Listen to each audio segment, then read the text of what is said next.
আমাদের এক মাসি ছিল, যখনই আমাকে এরকম কাচাকুচি করতে দেখতো বলতো বাড়িটাকে তো ধোপা বাড়ি বানিয়ে রেখেছিস, সারাদিন কাচতে থাকিস। আসলে আমি সকালবেলা উঠে সমস্ত কিছু কেচেছি, আর দেখো এত কেচেছি যে এই 3টে গামছা মেলার আর জায়গা পাইনি, মানে রেখে দিয়েছি যে আবার কিছুটা শোকালে তারপর আবার এই 3টে মেলে দেবো। যাই হোক, সকালবেলা অনেক কাচাকুচি করে বাসি কাজ সেরে টিফিন খেয়ে নিলাম হচ্ছে দুধ কর্নফ্লেক্স। যদি এটা শুধু আমি খেয়েছি, বাপ ছেলে কিন্তু ভাতই খেয়েছে, ওরা সকালবেলা ভাতই খায়।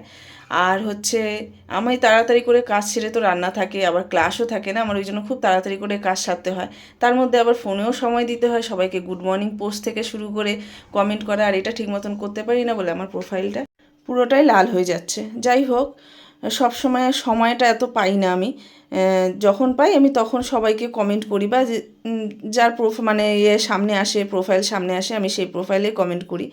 আর দেখো আমার রান্না হয়ে গেছে, ইলিশ মাছ সর্ষে বাটা দিয়ে করেছি। আর এই পেঁপেটা পেরেছিলাম কাঁচা ভেবে ভাতে দেবো বলে, তবে দেখি কি এরকম হলুদ হয়ে গেছে।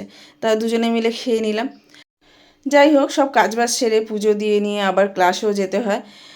আমার এই ভিডিওগুলো তোমাদের কেমন লাগছে একটু ভালো করে জানিও, মানে ভালো করে মানে কি, সবাই তো খুব ভালো খুব ভালো, কিন্তু আমি চাই জেনুইন, যে কোন জায়গা আমার খারাপ হচ্ছে, কোন জায়গা ভালো হচ্ছে সেটা জানিও।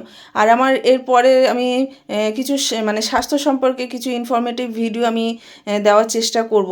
সেইগুলো অবশ্যই জানিও যে তোমাদের সেটা সুবিধা হয় কি না হয়, মানে সুবিধা পাচ্ছ কি না সেটা অবশ্যই জানিও।